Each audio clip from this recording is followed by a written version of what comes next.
Welcome to Coffee with Blaine. This is Coffee. I am Blaine. This is Coffee with Blaine. How you guys doing?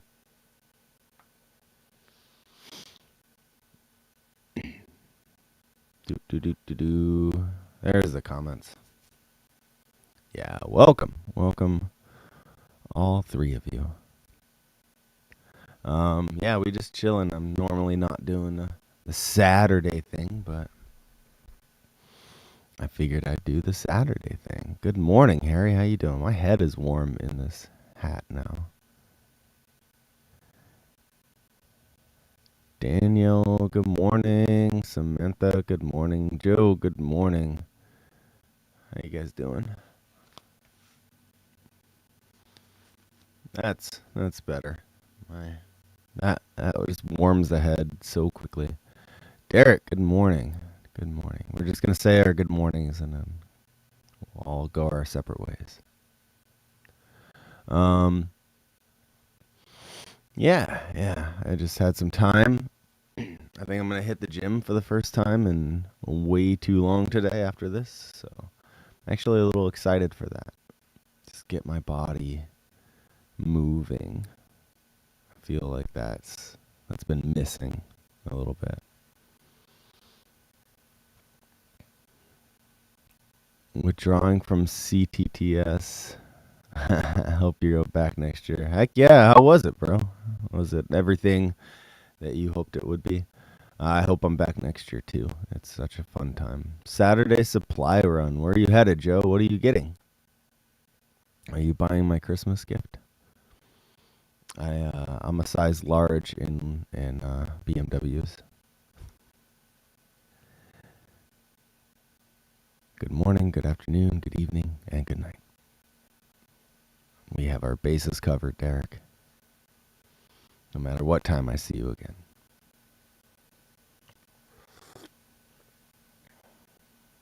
Ah, yes. Brittany, put y'all on the survey for next year at CTTS. Thank you. Thank you so much. So, what are you guys doing? It's the weekend before Christmas. Mike, good morning. Oh, Scott, I didn't see your comment. Good morning, bro. How you doing? Rolling a blunt with Blaine. You know, sometimes it be like that, yo. So my mom hit me up and she said, then I'm moving with my auntie and uncle in Bel Air. No. My mom hit me up and asked me for my Christmas list. And we normally do a gift exchange. So she's not supposed to get me anything, but she always does. And I don't know what to tell her because I'm pretty content. So I was thinking maybe a book. Getting an automotive upholstery and paint stuff. Dang, Joe. Do you work in automotive? Um, is that what you do? Like, you work at a body shop, or are you just doing it for fun to your own car? Or Jesse, good morning. Just saying hi and then dipping out. Well, that's lame. You should hang out with us. Yeah, I did. I got in one little fight and my mom got scared. I said, yo, smell you later. Becky, good morning. Joining from YouTube. She should get you a snake. Yeah. So, speaking of more of a side hustle and a passion, I love that, Joe. I love that. That's awesome. Um, I was looking over. I wonder if I can switch cameras. Can I switch cameras? That just turns it off. So, add source. Extra camera. Let's go USB camera. Ooh. Check this out. We're going to switch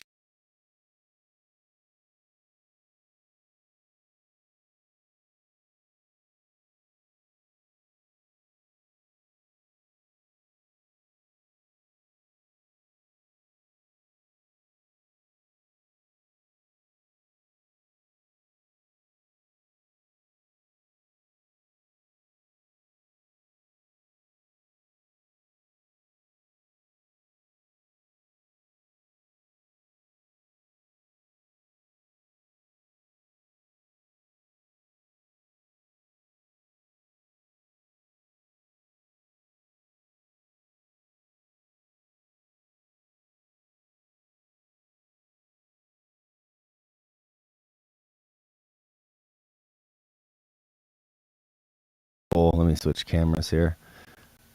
It's kind of fun having a little portable camera. Audio is gone? Oh no. No volume. Huh. Can you hear me now? Oh, I know what it is. Aha. So if I only go to that source, that means I got no audio. I get it now. Okay, let's try this again. So I'm going to leave both cameras in. I'm going to go to this section.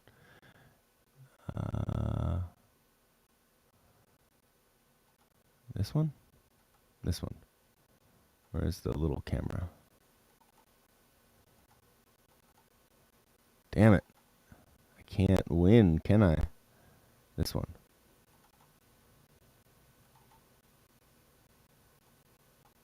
All right. Can you hear me now? Hopefully you can still hear me. So once again, this one at the bottom. DK, good morning. That's Duders, ball python. Above that is Medusas, the Dumeral's boa. Then in this way too small one, that is SPs, the gopher snakes. And then up there in the surprisingly big enough tank is the rosy boas. But I have this dresser here. And once this fucking stupid piano gets sold and out of here, I'm going to do this. I'm going to move that dresser and do this whole wall with snake enclosures. It's going to be one big, giant, exciting enclosure setup.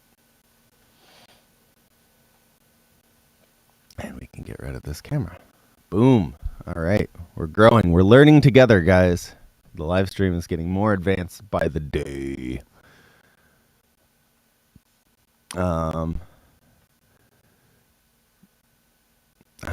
That piano is the bane of my existence. Just want it gone. But yeah, so I'm going to make that whole wall nothing but enclosures. So up into the dresser, I have enough room to do an 8-foot long enclosure. It'll be probably 18 inches high. And that will be, my head, that will be Medusa's, because she will probably be 6 to 7 feet. I was thinking about doing a 6-foot enclosure, but then I was like, maybe I should do an 8-foot, just to make sure she can fully stretch out if she gets over 6 feet. The thing I don't want to do is I don't want to do a 6-foot enclosure and then have to upgrade again to an 8-foot enclosure, right? Does that make? Maybe you guys can help me with this. But an 8-foot enclosure should reach to the dresser, which should give me enough room to do another stack of 4-foot enclosures next to it. So I can do an 8-foot for Medusa. Then on the 8-foot one, I can stack 2 4-foot ones, and that'll be SP, the gopher snake, and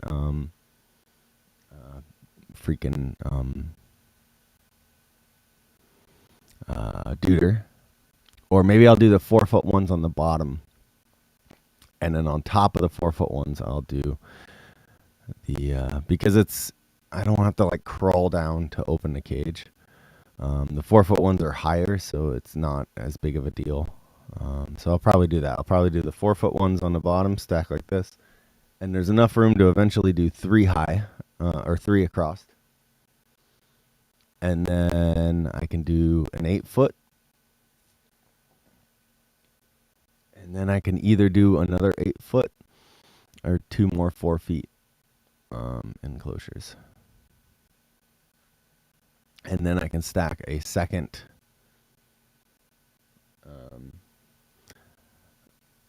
and or a third 4-foot enclosure on top of that. Did I lose everybody? Is everyone gone now? But anyway, I was going down this rabbit hole last night. Is the point of this? And uh,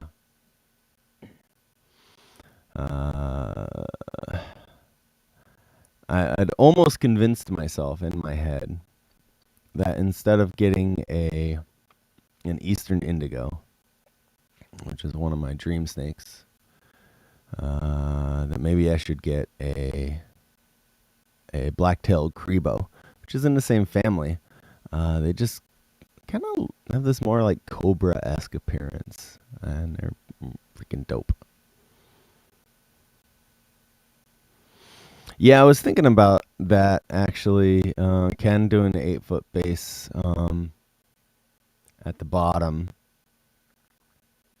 but I don't really want to lose the space because I have very shallow ceilings. Like my head basically touches the ceiling. So I was like, that's probably not a good idea. Coffee needs to kick back in. How was my crock pot dinner? It was delicious. I did a pork loin with butter and chicken stock, and then instead of potatoes, did turnips with like garlic and parsley and rosemary, salt and pepper. Fucking great. So good. Yeah. But yeah, I lose a little bit of the height, and if I'm going to stack the enclosures, I don't think I can lose that height. Otherwise, I'll be one enclosure short in my measurements. A monocle cobra, yeah. There's no way I'm going to do a hot. The hottest I'll go is probably... I would do, if I had the room. I don't think I have the room because they're more arboreal, but I've always in the back of my head wanted a mangrove snake. I think that would be dope. It happened when I flipped the camera. Yeah, that's because that camera has no audio attached to it. So when I switched to that, it and I turn this camera off, it turns off my audio source. So I have to leave this camera on. I wish the audio was just separate in the little studio setup, but it's all good. We're learning. Yeah. But on the top row, I could probably do, if I had some smaller snakes, like 2-foot size snakes, I could do a bunch of little 2-foot enclosures. It's just about finding the right animals, right? So the way I was thinking about it is like I have room. I would have room to do one more 8-foot enclosure. I think definitely. So I could do 2. There should be, Ken. That would be great. I'm gonna restream about that. I could do another large animal, not like huge, but because I want to give the length of one side for the animal to stretch out to. So I could do something. I could probably do like I could do a mangrove snake, but they need more height because they're more arboreal. I could. I'm trying to think of some other like ground. Maybe a false water cobra. I could do one of those. Though an 8-foot enclosure might be a little overkill. But I could totally do like a Crebo, like a blacktail Crebo, or an Eastern Indigo. Then the other 4-foot K enclosure, I was thinking about doing a giraffe. Yes. Good morning, Jacob. Cheers. The other 4-foot enclosure, I wanted to do my communal enclosure and get a group of red-sided garter snakes. If you haven't seen a red-sided garter snake, a California red-sided or an Oregon red-sided garter snake, You should Google them because they are probably They don't even look like they should be real. They look like, and they also look like they should be super venomous, but they are neither of those things. They are real and they are not venomous. I mean, technically they're rear-fanged venomous, but they're not medically significant venom, unless you're a toad. In which case, beware. But yeah, if I got a 4x2x2, I could get like a group of 4 or 5 little red-sided garters, and have a cool freaking setup with a bunch of them just darting around and being all over the place. Fun fact, garter snakes are one of the very few species that prefer to be cohabbed. And they love being with each other. It's crazy. Jacob, I studied ecology in college and would love to set up a rehab and a center to teach and save animals. That sounds incredible, Jacob. I love that. Angie, good morning. I'm driving and listening, but wanted to say cheers. Heck yeah, that's amazing. Thank you. I would love to see your snakes. Garter snakes in a ball is insane. I have seen hundreds mating at once. Yeah, it's some craziness. So yeah, I think a tank like that would be super cool. Ideally, if I had my way, I would probably move this studio to another room and just make this entire room a reptile room. If I own this place, I would turn the pool house into a studio since it's a separate structure. And then I would turn this whole room into a reptile room.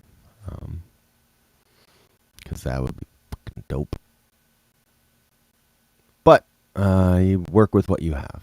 And right now I have room for possibly a Crebo, a group of communal garter snakes. Then I have room for one more miscellaneous 4x2x2 enclosure.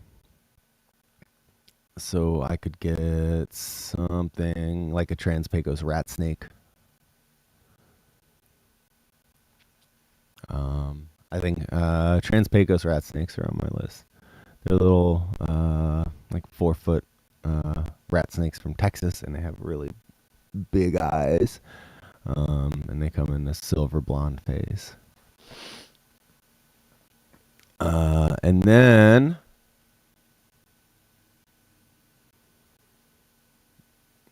I'd have the rosy boa.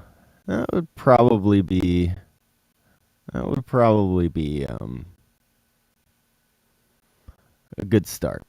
A good start. If I grab those aminals, I feel pretty great having that wall done. Anyway, I don't even know how we got into talking about that, but we did, and it was amazing. When life hands you lemons, make orange juice. Yeah. Yeah, and I wouldn't even call this lemons. I'm in a great situation. What happened to house hunting? That is a great question. It's when you're living on a property that's under constant potential to be sold or re-rented, or stuffed with more people. It just creates this lingering stress, right? And the idea is to get on top of it. But right now, the market just sucks. So I'm just kind of biding my time. If I run across a better, like a good deal, and I can refinance later, I might jump. But right now, I live for an insanely cheap rent for the property that I have. So I'm super blessed, and I'm just staying here for the moment. Rent with the option to buy. I don't know if I would want to buy this place. I love this place. I love the space. I love the whole layout. I just don't know that I could afford to keep it up. For instance, there is no hot water in the main house right now. So the hot water tank is gone. Just donezo. So they're having to put a new hot water tank in, which is hella expensive. And there's a bunch of solar components. There's another hot water tank in the pool house, and there's one in the in-law suite. So we're using the one in the pool house right now, because that's not going to get fixed till at least Monday. But there was also a small roof leak that had to be patched. There's all these little things, right? There's a hot tub, there's a pool. Those both need maintained. There's a garage. There's sprinkler system. There's a lot of trees on the property, and so there's a maintenance guy, landscaper guy, kind of slash that upkeeps the property. There's a lot of expenses, like a stupid amount of expenses, and I don't know if I have the money. Even if it was offered to pay for all those expenses, plus property taxes, might push me over the edge.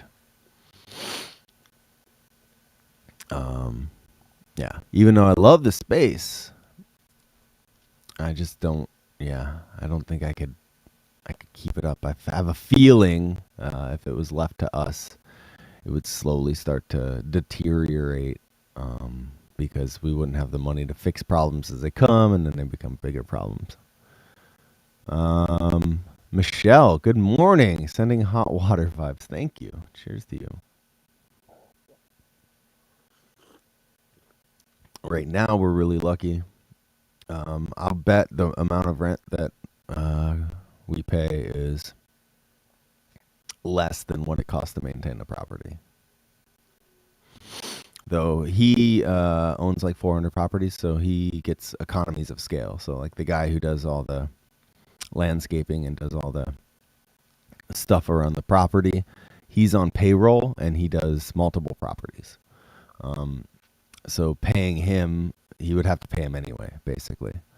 A lot of the basic maintenance is are guys that are on contract as well.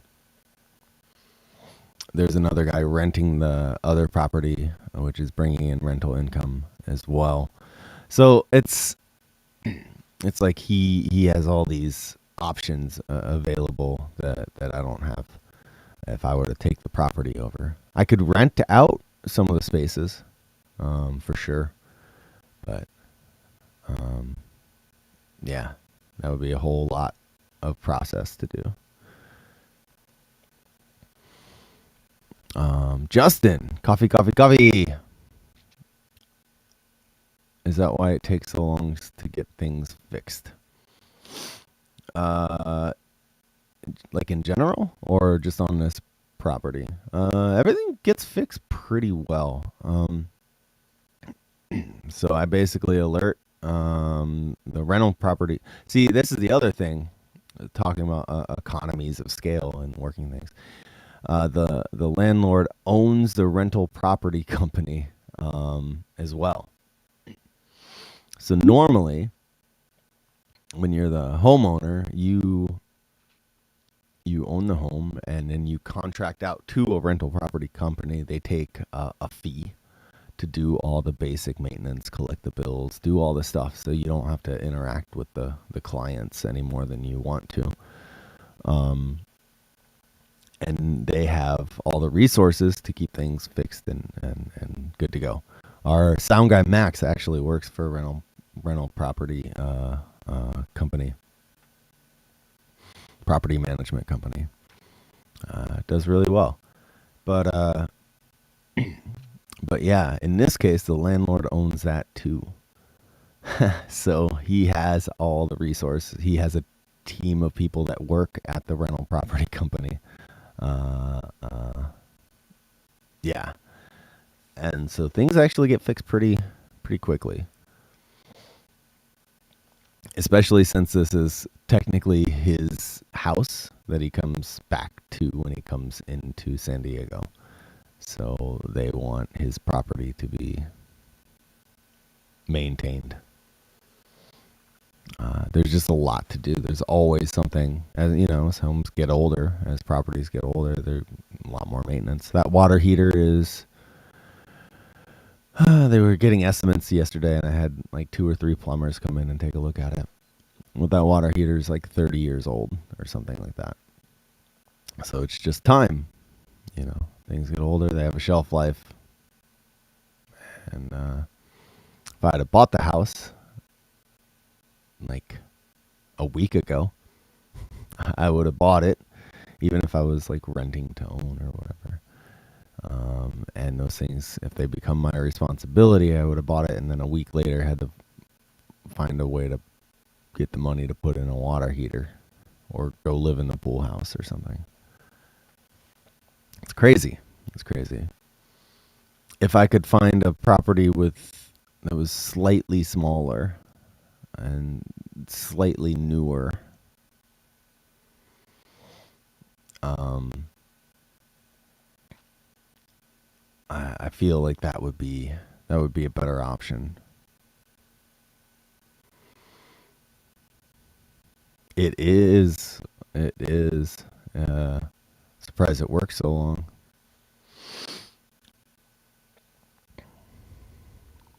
But yeah.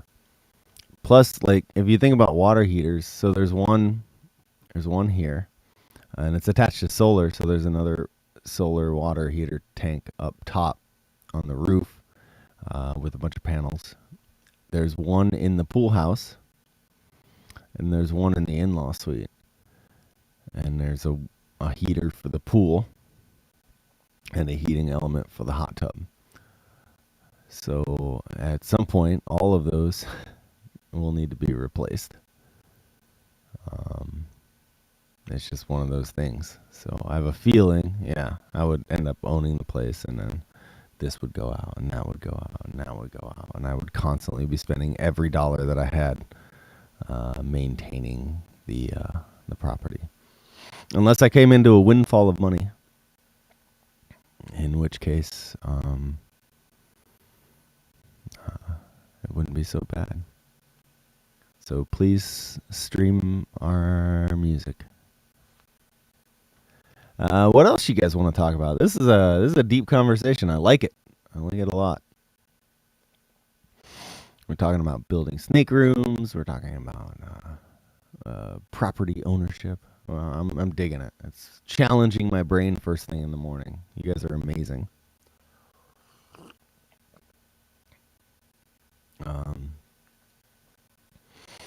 What else could we talk about? Now, I have thought about, if the right deal comes along, buying a different property and then just still living here. Because it would be cheaper to rent out a property that I bought and live here with the rent that I'm paying than it would be to just move into another place and pay that mortgage. But yeah.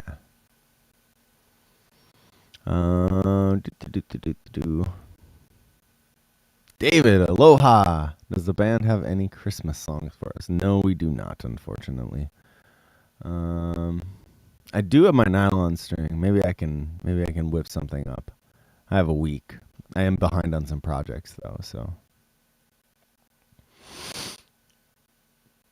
A duplex in a different state. Yeah, then I could get, I guess, twice the rental income for it.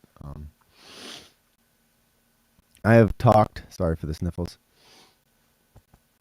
I have talked with my sound guy about potentially going in on a place out of state, like a duplex or a triplex. I'd definitely be down for something like that.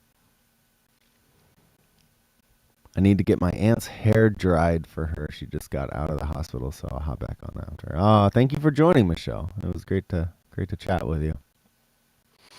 I hope everything goes well with your mom and she's recovering quickly. But yeah, if you like these ideas that I'm putting forth of expanding the reptile collection and expanding the studio and doing all this stuff, and you want to help support that dream and that vision and those goals for me, and you want something cool in return, please consider going to patreon.com/Dillinger Music. It's right there. And that would be awesome. And if you do, you have the option to get one of these really freaking cool DK concoctions, essential oils, which are awesome. Have a little roll on top. And they're a blend of essential oils of coffee, vanilla, cardamom, cinnamon, sandalwood, and a few other things. But they smell delicious. I guess you could take the ball top off if you wanted to and use them in a diffuser or something, or you could just roll them on as you go through your day. But yeah. There's also a bunch of other cool stuff, like my producers club, which we just had a wonderful discussion yesterday or the day before, and we broke down some of my tunes. Like, I just pulled up the Logic session. We were in a Zoom style call, and I showed them exactly what I was recording and how the tracks worked and what my thought process was, and they were offering up suggestions. It was really cool. We also talk about financials. If you guys ever wonder exactly how I get paid and how much money I make, that's all open to my producers club. It's a little scary to do that, but I do. Because I like being open. I like being transparent. I like talking with people about subjects that are kind of taboo. People don't talk enough about money and specifics of financial struggles. I feel because of that taboo, they're either embarrassed that they don't make enough, or they feel ashamed that they make a good amount and are resented for it. So I try with my peeps not to do that. Brady, talk more about the Producers Club. Can you explain what it is? Yeah, of course, bro. And good morning, by the way, Brady. Cheers. So the Producers Club is a Patreon tier of mine, and I thought about it. Initially, the idea was I've been creating these tunes under the moniker of Dillinger's Hired Guns, and I've been doing collab tunes just as myself. And these tunes have very little budget, right? I have my home studio. I really like my home studio. I get great quality sound for projects, but I don't have the ability to do like drums, or I'm not confident in my mixing skills and things like that. So even if I can get the bulk of the work done here, the bulk of the recording, guitars, vocals, bass, acoustic instruments, etc., I still have to, there's still an expense to get the tunes out there, to run the website, to run the distribution, to do all the things. And this is where like a music producer or executive producer would come in. They would, or even a label, they would basically, the whole idea is they'd come in and they'd finance the thing. And by financing the thing, they have a say in what the thing is, right? So what I thought would be really, really cool for my weird little fun little side project music is that I'd start a Producers Club tier of Patreon, and that money goes towards putting out these passion projects of mine. So the art gets released, right? And as a producer, um, basically I'd walk you through the entire process. We would do Zoom meetings basically a couple times a month, sometimes more, sometimes less, depending on touring and stuff. And then we would get together and I'd be like, here's what I'm working on.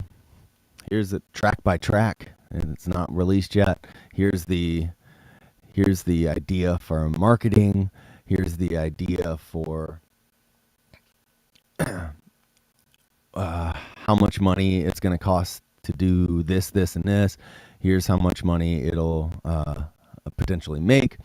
Here's how I plan on doing like merch tie-ins or marketing, and then I get suggestions from them as to how I can, better market the product, or ideas for tunes or collabs, or just basically the whole process, right? You're essentially helping to produce the track. We also have like a Facebook Messenger group, because I can't figure out Discord. And so far everyone's on Facebook that has joined. I might have to change it once that part of it changes. And then I can just drop in. I'll just drop in clips of me. Like I dropped in a clip the other day of me working on a solo to a song that I'm writing. They all have a 10% discount at my merch store. Continuously, they all have their own individual codes. So if I drop a new merch item, they automatically get 10% off. They also get access to most of the other Patreon content, with the exception of lessons, which is a separate tier. I'm thinking about doing like a higher tier that combines the lesson tier and the producers club tier. The lesson tier, you get access to lesson videos that I create, normally 1 or 2 a month. You also get an entire back catalog of like 2 years worth of lessons that I've put up for that tier. But yeah, it's a great little community. We get together. It's a lot of support. There are 3 musicians in that group, and so sometimes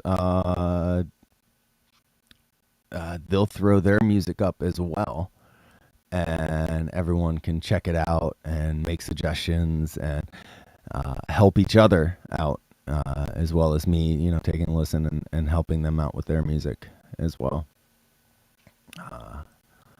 Yeah, and studio advice and basically anything I can help with in that respect. And it's a very cool community. I have everybody in that is freaking amazing. So, yeah, man. If you're interested, you can check it out more down there. But even if you didn't want to do the Producers Club, there's a bunch of other cool content too. Yeah, it's access through Patreon. You can go in there. It's the Producers Club tier. And then once somebody signs up, then I go through. I get their welcome packet. There's a letter and a bunch of stuff, a little random thanks for joining type of gifts that I mail out physically. So when you join, there's a spot to put in your address and everything. And then I get you that code, and I throw you into the Facebook group, and yeah, and we just start cooking, as they say. But yeah, man, thanks for asking about that. I appreciate that. Justin, got to get you a house in Hawaii. That would be amazing. You would be the ultimate producer if you got me a house in Hawaii. On a beach in Hawaii. Do you make money from teaching, merch, or streaming? That's a great question, Justin. Yes. I make money from teaching. I make probably about half my money from teaching. I make money from merch. The merch comes in waves. When I drop a new merch item, um, and I make money for a little bit until this little community has gotten their fill of that particular item, and then it just trickles in. The holiday season, normally more stuff keeps going. Streaming, I make very little money from, but I do make money from it. Um, every once in a while, I'll just get a little direct deposit into my bank account for this or that, or uh, sometimes from the mechanical royalties, which is the actual recording of the tune. Sometimes I'll get one for the writing of stuff I did for myself and other artists. Um, those are just little bonus checks. I haven't, uh, I don't have writing credit on anything substantial that's bringing in a ton of money. Um, a lot of the Hyrie stuff I get paid out, kind of like a flat fee for the recording. I do have some writing credit on some stuff that I wrote, as part of the band or with Trish. And that's probably the bulk of the money that I make from writing. But it's nice. It's nice to have that little, oh, wow, I wasn't expecting that. Yay. But yeah, so money comes in. Most of my money is a split between lessons and gigs and recording projects.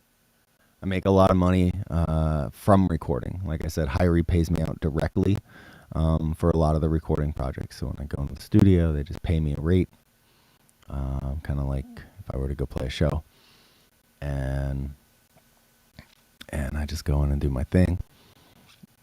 Other artists pay me to track on their songs, track guitar, track bass, track ukulele, track acoustic guitar. And then sometimes they'll pay me to produce the entire song. So I'll basically create the entire song based off of their ideas. And then the instruments that I don't play, I'll find players to play them. And yeah. So I would say that's probably a third. Each one of those is somewhere around a third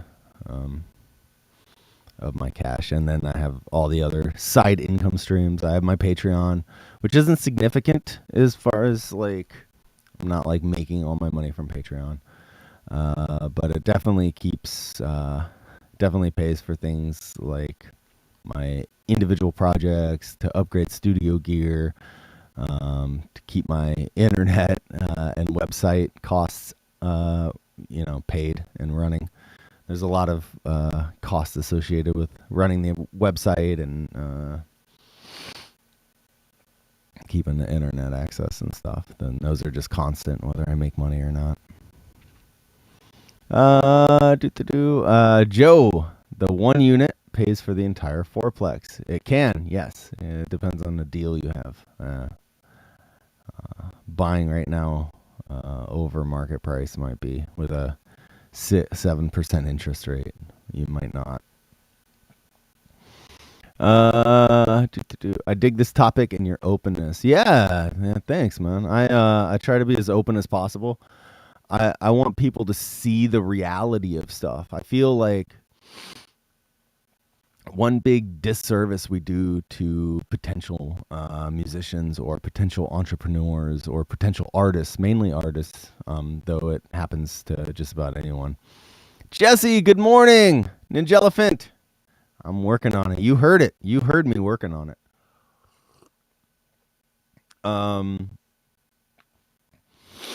Yeah, we kind of do people a disservice because they're get in there and they don't realize how they can make money from their art, how they can sustain a living, or what the costs associated with going into it. And they try it for a bit, get hella confused,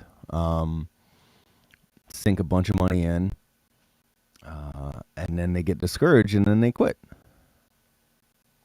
And they're like, "How? What's this magic mystery of somebody? They must be either more talented or they must be more something." It's just that I feel like the people that made it have figured out a way to sustain themselves from it.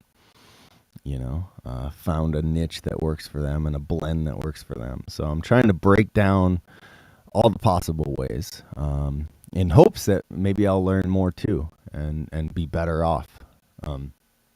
By opening discussions, so someone will come to me and be like, "Hey, have you done this?" And I'll be like, "No." And why am I not doing that? Have I written any Hyrie songs? Yeah, I haven't written. I haven't like written a song, given it to Trish, and then she's like, "Yeah, this is your song that you wrote for me." But I have contributed to different songs, and I do have writing credit, mostly for the Wandering Soul album. Like You Won't Be Alone, and a bunch of the other songs on that album, I have writing credit on. Most of the time, a lot of the time, Trish has been on this kick where she's writing with a bunch of other artists. And then when the songs get to us, they're already demoed out. So my contributions normally come mostly in the form of guitars, textures, layers. Though if I have an idea, I'll throw it in the hat to make the song better, even if it's not related to my instrument particularly. And I'm not like trying to clamor for a percentage just to be like, "Oh, here's my idea." But if I wrote any significant portions of the song, melodies, lyrics, things like that, then that'd be a different story. But it's not necessarily my forte. But I'll keep sending her songs as well. You never know. I did write and produce the entire last album by a band named Shrub. And I actually produced the first album as well, and wrote basically all the music for that. Yeah, and I've done production and writing for Rebecca Arscott, Doa's Daydream, Correo, Hydro, quite a few, Angelica Ulrich, different people. And Weege as well. Oh, and Island Asylum. Yeah. Some of that borderlines. Sometimes I'm just playing the guitar. Sometimes I'm help creating the track. It just depends. For merch and designs, what is your process on finding artists? I don't know. I just see something that someone did that was cool, and I say, let's do this. The one who did my Mohawk logo, her name's Brittany. She's a good friend of Christy's, and she's a graphic designer, and I'm really happy with that logo. The Yoda logo was by a guy who, I think he's from South America, who did a bunch of the Hyrie designs. Jamie hit him up and was like, "Hey, Blaine has this idea." So Hyrie actually secured that logo for me, the one that's up in the corner. And the trippy one, which I haven't really put on any merch yet, but that was a guy that Island Asylum contracted on Fiverr for that design. As far as merch items, just friends. I have talented friends, like DK's doing this thing. Chris McCullen did the wooden keychains.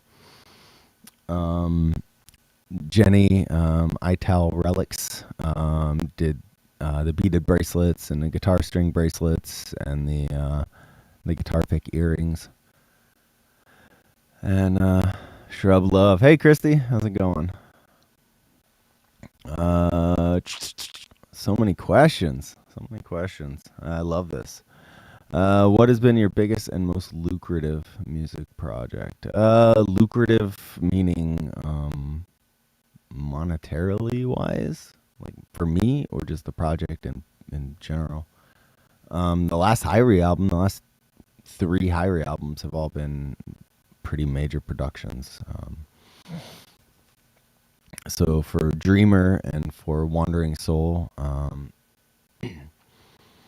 we used Danny Kalb, who has done engineering and production work for Ben Harper, Beck, the Dust Brothers, just a plethora of stuff, as well as like the Green and the Movement and people in the scene. But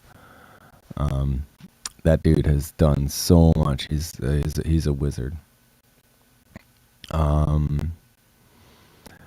The last album, Mood Swing, was produced by Lamar and Ricky Blaze. Ricky Blaze is really well known, at least in my circles, for producing "Desperate Youth" by Santa Gold. So those are I would say those are the most lucrative because I get to meet all these crazy people. And that was put out by Ineffable. There's a whole team behind these albums, and they cost an exuberant amount of money. And we go to big fancy studios, and we like the last one for Mood Swing, we flew out to this giant compound in Texas and recorded on Daft Punk's old Neve board, and we basically lived there for like a week and a half. It's just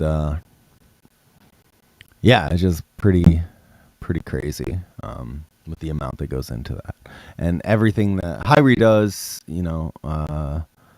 helps me connect with more awesome people. It helps with the live stream. It helps with my own projects. It helps with my own merch. It helps with lessons. It helps with everything. So I would say that the Hyrie albums are the most lucrative if you count indirect sources of income. Yeah. Hopefully that helps. Yeah, guys. Loving all these questions. Thank you for hanging out with me and taking this time to chat. If anyone's interested in doing more deep dive, I'd please feel free to hit up that Patreon. And if you just want to sponsor my cup of coffee, you like the content I'm doing, you can go to coffee.com/DillingerMusic and sponsor this cup. But I love that you guys are here. Please like, subscribe, share, do all those things. Even the comments help. Everything is helpful. I want to connect with you all as much as possible and grow with you all. And I want to achieve my dreams, but I want to help everyone achieve their dreams as well. And we do that by sharing information, sharing excitement, sharing the passion and the love. Paul, good morning. Thank you. I am feeling a little better. I'm going to go to the gym after this, I think. So, yeah. I'm going to try. Or I'm going to say I'm going to go to the gym and not. We'll find out. I'm probably going to play with the snakes first. Try to get them out at least once a day. Eric, good morning. Cheers.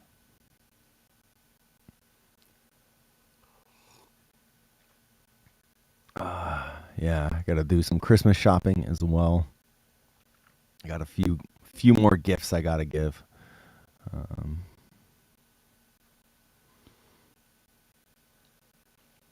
Hands and friends here to pump you up. I think that's how it went, right? God, that's such an old reference, and I got it because I'm not old. goodness, guys. Yeah, and that's what I love about these and my Patreon and everything is that even my Facebook posts is that you guys kind of get to direct the conversation into, what you want out of it. And I'm very, very fortunate that I am at least deep enough into the music world to be able to answer some of these questions that people have, because I've at least been through one version of it. There's so many different versions of being a successful musician. So my forte is definitely touring and or recording, but like I don't know much about commercial music or scoring, or I do know about teaching, I guess. But yeah, there's so many different ways to do this. Merry Christmas and Happy New Year to everyone. See you on the dance floor or stage. Hell yeah, David. Hell yeah. On that note, I really appreciate all of you. All of the mail is out. All of DK's concoctions are out. If you're a Patreon member and you want to grab a bottle, I have 7 left. I'm down to 7. So throw those orders up. Send me a message. Slide in my DMs. Do what you got to do. Let me know how many you want, and I'll get those out ASAP. If you're not a Patreon member, there's a link. All right. Have I said that enough? Have I said the word Patreon enough? Probably too much. I'm probably going to get demonetized now. YouTube. Interesting you mentioned success. I'm reading a book on success. How do you define success? Defining success is tough. I would assume that it depends on your goals. If you have certain goals and you are able to accomplish at least a version of that goal, or you're on your way, I would consider that success. Hi, cutie. How can anybody see you? You're in the dark. I'm not in the dark. You're I'm lit up, yo. There's absolutely Look, darkness. Look at this. Look at this. I'm so lit. Are you guys listening to Blaine? No one's listening to me. Wisdom? There's no one. Are you spouting the wisdom? It's empty. It's an empty. Empty nest. What the heck, peeps? There's people on it. Just me and Eric hanging out. Hey, Eric. All right. I'm gonna slay all day. You are. Is it gym time? No, I just wanted to come bug you. Oh, okay. And just be like, hey, people, this is raw and uncut. Raw and uncut. Yeah, this is what I look like in the morning. You're welcome. Can you even hear me? Yeah. They can hear me? Yeah. I'm not on the microphone. Yeah, I mean, I'm sure they can hear you. Can you hear me now? That was my That was good. Sweet. That was good. That was your radio voice. And now let's have a fresh cut from that sweet jazz music that the kids get down to. I don't know. I lost it there. I don't know if the kids are getting down. That wasn't as smooth as the sweet jazz the kids get down to. Oh my goodness. It's silly. All right, guys. Eric says hi, by the way. Hi, Eric. And David says long time no see. So are you getting money for this? What is this? What? No, we're just chatting. Yeah, I want to tell you what I want for Christmas. What do you want for Christmas?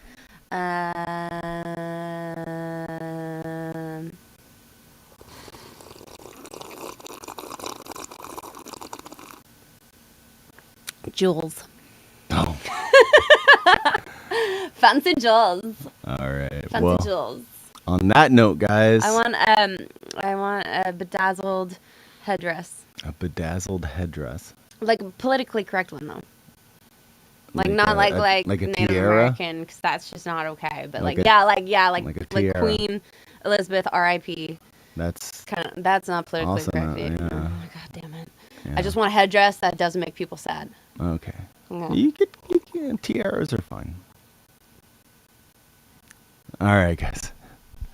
What? You don't like this? No, this is gold, but switching up your this day. This is the hour mark. This is where I say goodbye. You want to say goodbye? Cassie says good morning. Good morning, Cassie. All right, you take us out. Slay all day, bitches. All right, later, guys.